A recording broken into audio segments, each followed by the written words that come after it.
tengo el honor de presentar al doctor Miguel Antonio Escobar Escobar.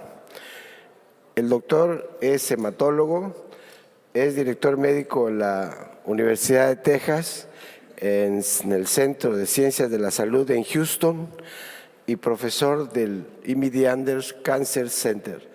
El doctor Escobar obtuvo su título médico por la Escuela de Medicina de la Universidad Libre en Cali, Colombia. Realizó su residencia en la Universidad de Connecticut y su subespecialización en hematología en la Universidad de Chapel Hill, en Carolina del Norte.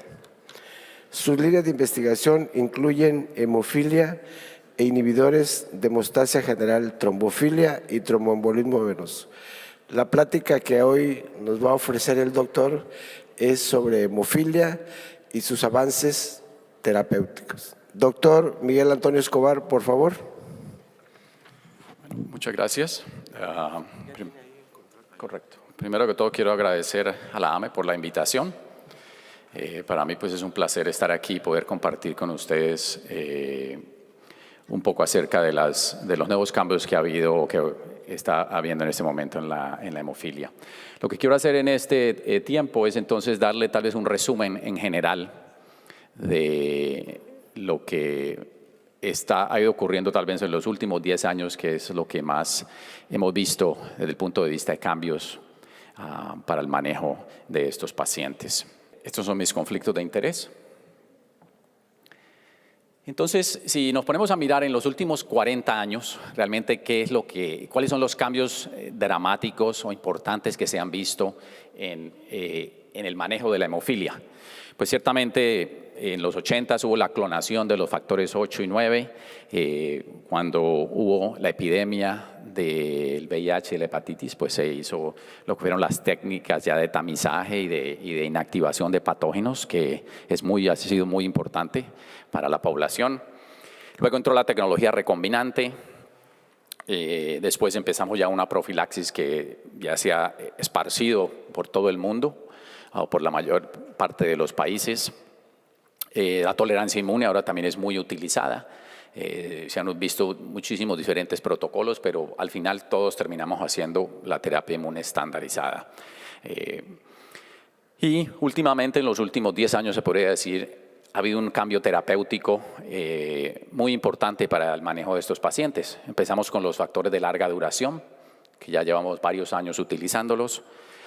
Ahora tenemos moléculas que no están relacionadas realmente al factor 8 o al factor 9 y por último la terapia génica. Entonces voy a hablar un poco acerca de, sobre todo, los últimos cambios que ha habido.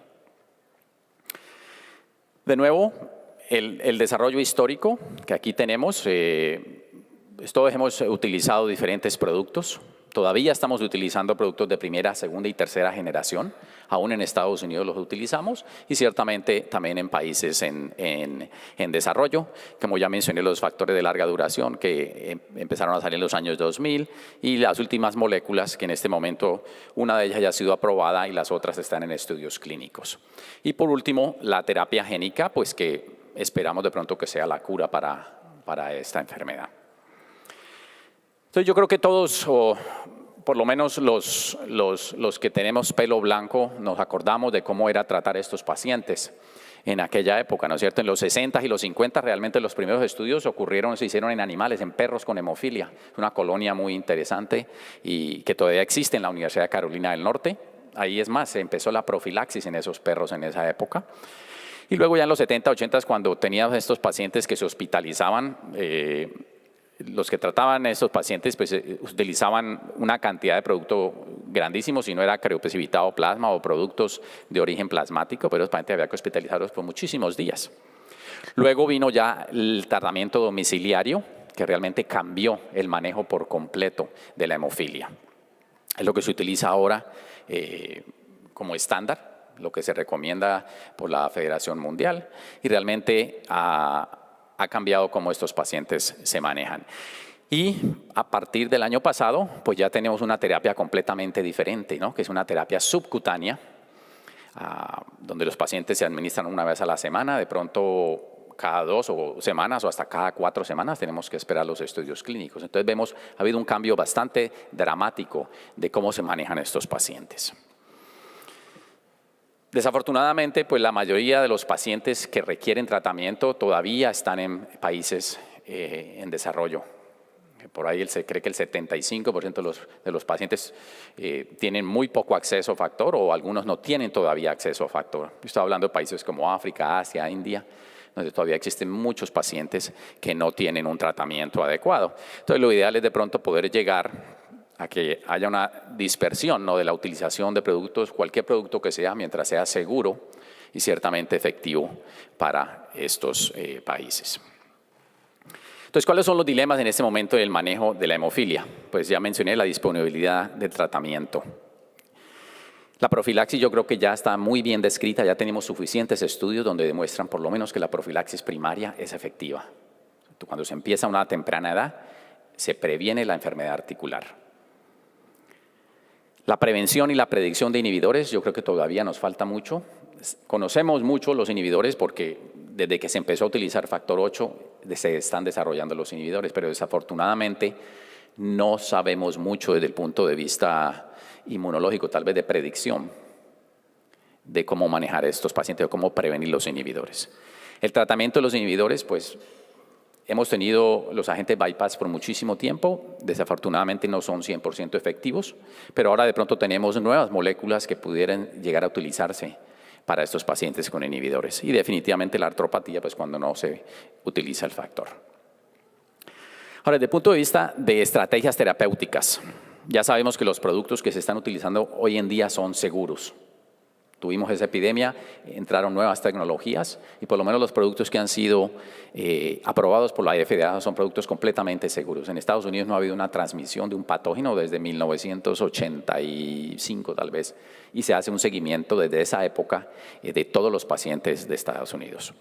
Profilaxis primaria, como ya mencioné, ya está estandarizada y es el tratamiento que se debe dar a todos los niños que tienen una hemofilia severa o que sangran frecuente, darles profiláxico. Esto realmente es lo que previene la enfermedad articular. Ya la profilaxis secundaria que se hace en adultos o en adolescentes, de pronto no hay mucha información y mucho menos en la profilaxis terciaria.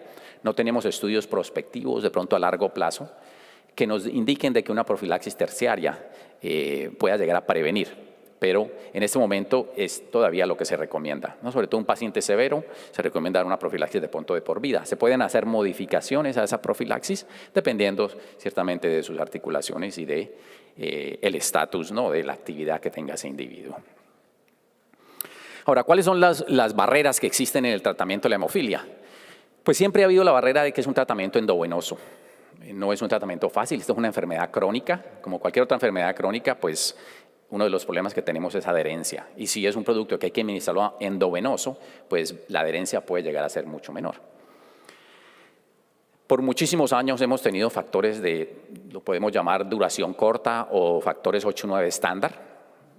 Ahora ya conocemos los factores de larga duración y es posible que vamos a tener factores que puedan tener más, una extensión aún más de lo que estamos utilizando hoy en día.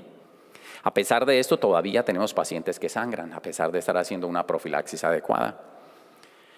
Seguimos teniendo desarrollo de inhibidores, como ya mencioné, tal vez es el área que menos hemos avanzado, es en esa predicción y de pronto en la erradicación de los inhibidores, porque el tratamiento sigue siendo el mismo.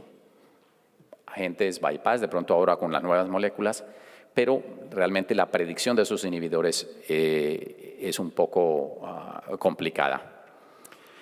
La utilización de farmacocinética es un cambio bastante importante que hemos hecho en los últimos años. En los años atrás realmente la farmacocinética la utilizábamos muy poco, tal vez para pacientes que iban a cirugía, pacientes que habían terminado una tolerancia inmune. Ahora la estamos utilizando más frecuente, sobre todo que han salido los productos de larga duración. Y hacemos también lo que se llama el tratamiento individualizado. Y muchos de ustedes utilizan la farmacocinética para ver esos picos y mesetas de estos pacientes. Y puede llegar a ser de mucha utilidad. Como ya mencioné, la adherencia es algo pues, que todos batallamos, yo creo, a todo nivel, a todas edades, pero sobre todo en esa parte de la adolescencia.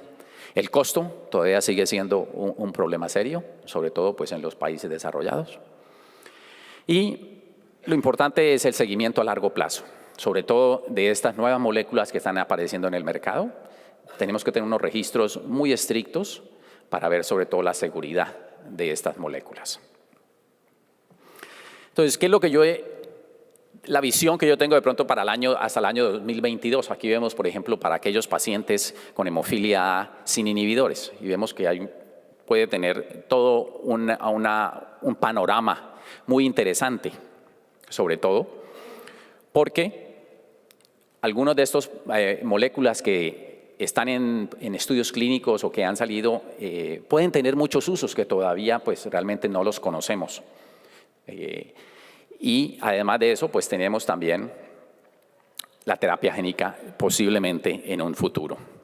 Para aquellos pacientes con inhibidores también podemos tener de pronto la utilización de algunos de estos productos, bien sea para hacer tolerancias inmunes, para tratar sangrados, para prevenir sangrados. Entonces yo creo que ha cambiado muchísimo el panorama para el manejo de estos pacientes. Aquí les doy un ejemplo de la cantidad de productos de factor 8 por lo menos que existen en este momento en Estados Unidos. Y miren, la mayoría de esos productos, todos son muy similares. Ciertamente va a haber de primera, segunda y tercera generación.